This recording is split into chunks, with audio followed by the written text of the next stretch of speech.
Let's dive into this.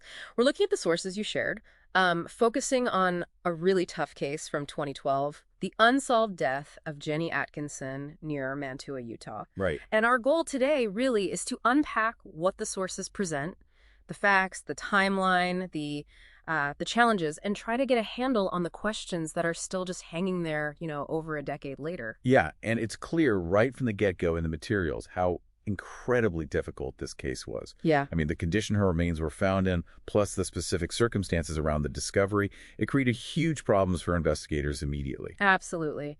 And it's so important as we talk about this to remember this isn't just like a case file. It's a real human story, a tragedy that's still deeply affecting a family who are just desperate for answers, for some kind of resolution after all this time. Definitely. So maybe let's start by just laying out the basic facts. What do the sources tell us? Who are we talking about? What's the core timeline? Okay, so the person at the center is Jenny Atkinson, born June 10th, 1981. The sources say she was last definitively seen on July 17th, 2012. That was in Brigham City, Utah. Mm-hmm. But what's kind of striking early on is that she wasn't officially reported missing until 6 days later, on July 23rd.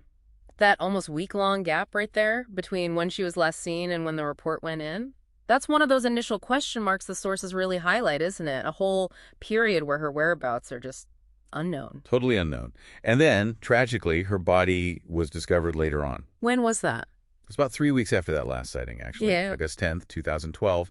And the discovery was made near the Dock Flat Campground in Mantua. Okay. Identification was tough, because of the decomposition. But there was one crucial identifier they found. A tattoo on her shoulder. Praying hands with the name Jace Anthony. Jace Anthony. That's her son's name, right? The sources mentioned that. Yes, exactly. Her son. So what about the official findings?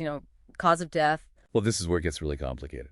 The official cause of death was listed as undetermined. Undetermined. Why? The sources are explicit. Right. It was because of the advanced state of decomposition. Yeah. Her body had been exposed to the elements for some time. Right. But here's the thing. Despite that undetermined cause, the case is officially classified as an unsolved homicide. Yeah. That's by the Box Elder County Sheriff's Office.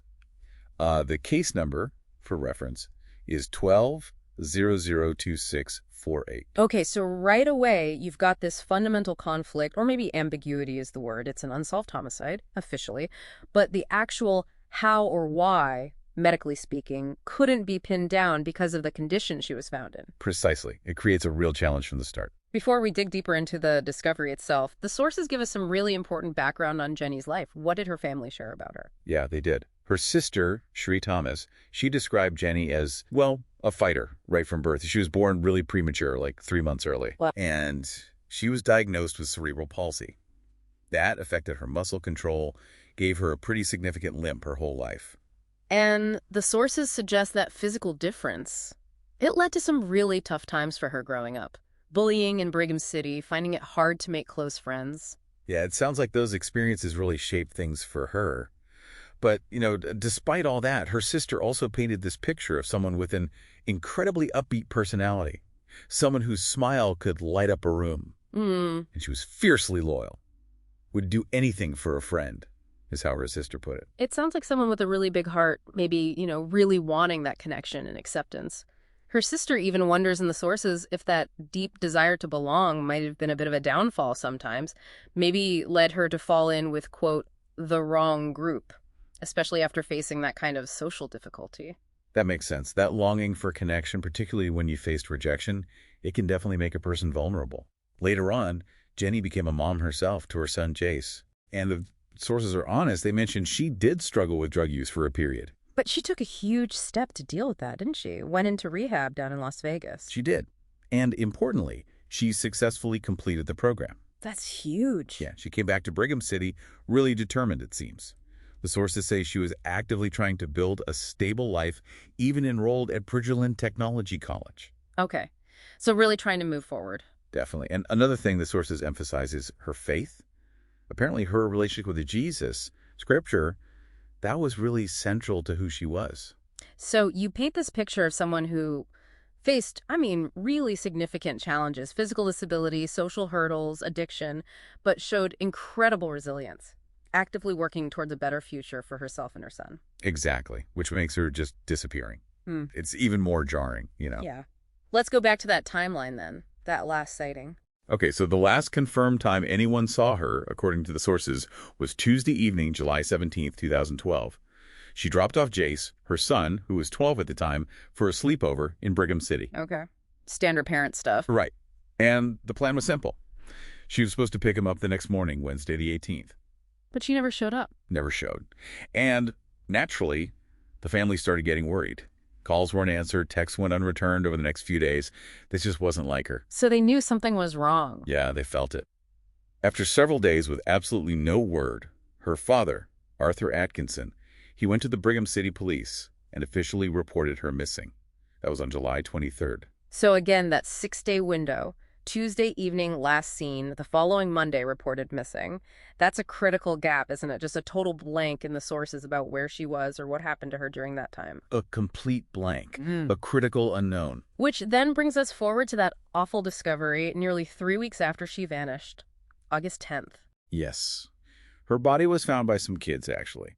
They were camping and hiking near the Dog Flat campground in Mantua. And the sources mention this wasn't like a completely random spot. It was an area she and her family actually knew. That's right. They were familiar with it from earlier in her life, which adds another layer, maybe. And identification was only possible because of the tattoo, you said. Yes, despite the decomposition, that very specific tattoo praying hands, Jace Anthony, confirmed it was her. The location itself where she was found was really difficult terrain. A steep ravine, kind of inaccessible. They needed a specialized search and rescue team just to retrieve her body. Okay, so found in a remote, tough-to-reach spot. And this leads right into the things that immediately set off alarm bells for her family, according to the sources. Exactly, because there was another piece to this puzzle.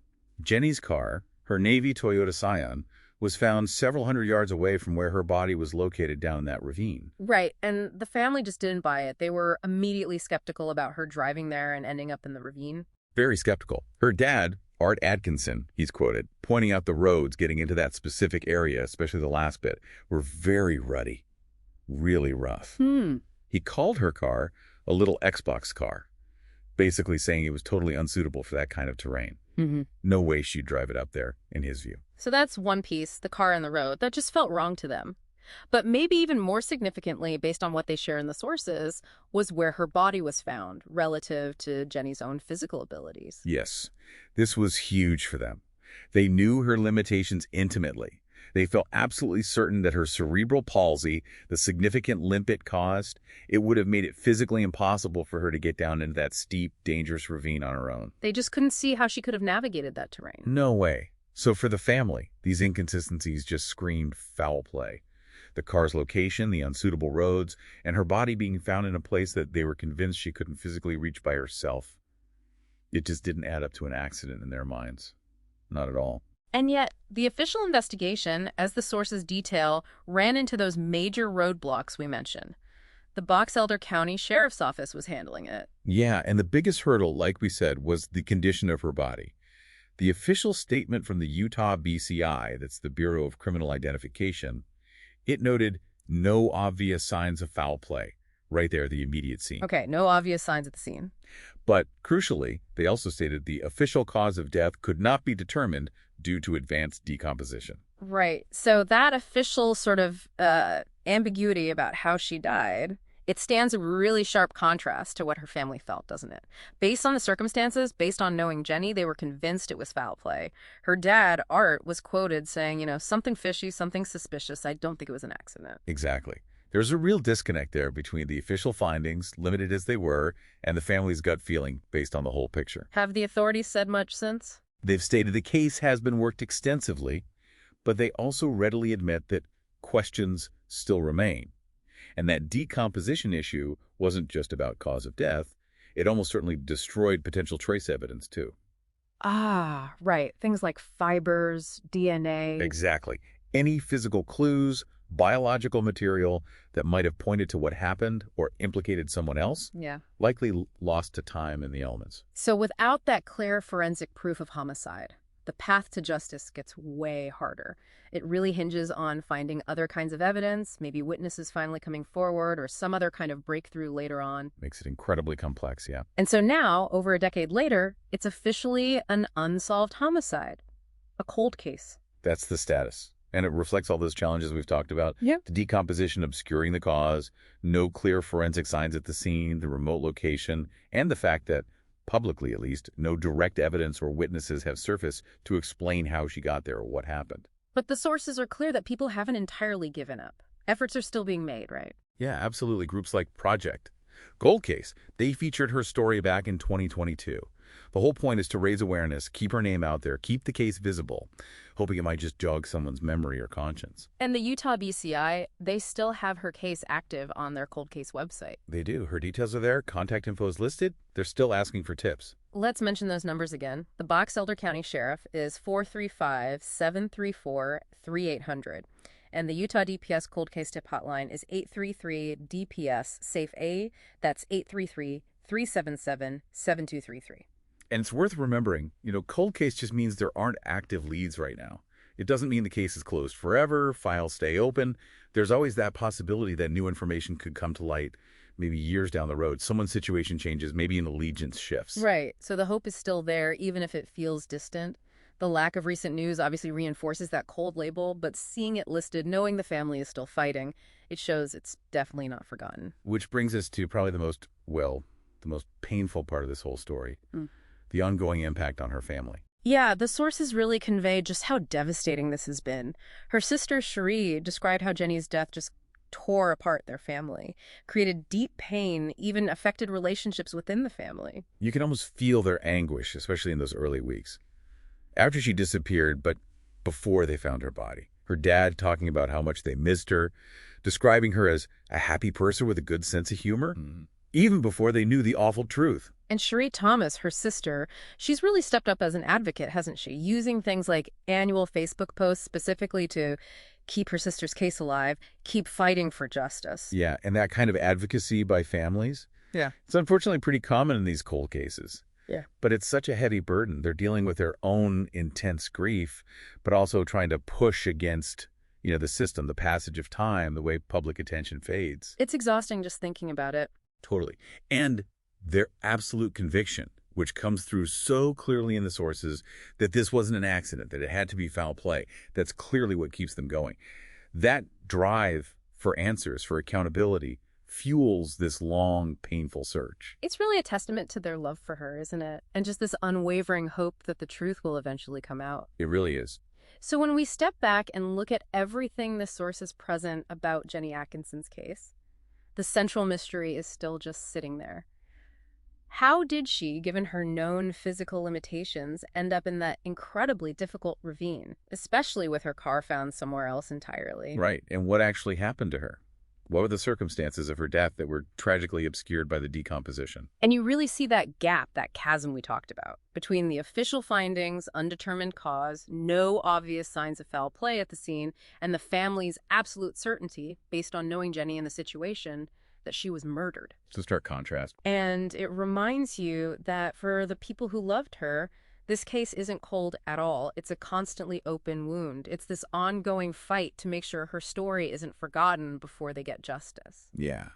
And it makes you think, doesn't it, that even some tiny piece of information, something someone saw or heard back then that they dismissed as unimportant, it could be the one thing needed to finally unlock this. The fight for answers for Jenny Atkinson definitely continues. Yeah. So this has been our deep dive into the sources surrounding the unsolved death of Jenny Atkinson. It's a really difficult case. And it highlights that tension, doesn't it, between what forensics science can tell us, especially when it's limited, and the power of circumstantial evidence, combined with the deep instincts and knowledge of the people who knew the victim best. It really does. And it leaves you thinking about, what's the ongoing role for all of us? For public memory, for continued advocacy, in trying to find justice in cold cases like this one, years after the initial investigation seems to have slowed. What's our collective responsibility, maybe, in remembering these stories, keeping them alive, holding out hope for that breakthrough? It's definitely something to consider. And that brings us to the end of this deep dive into the material for today.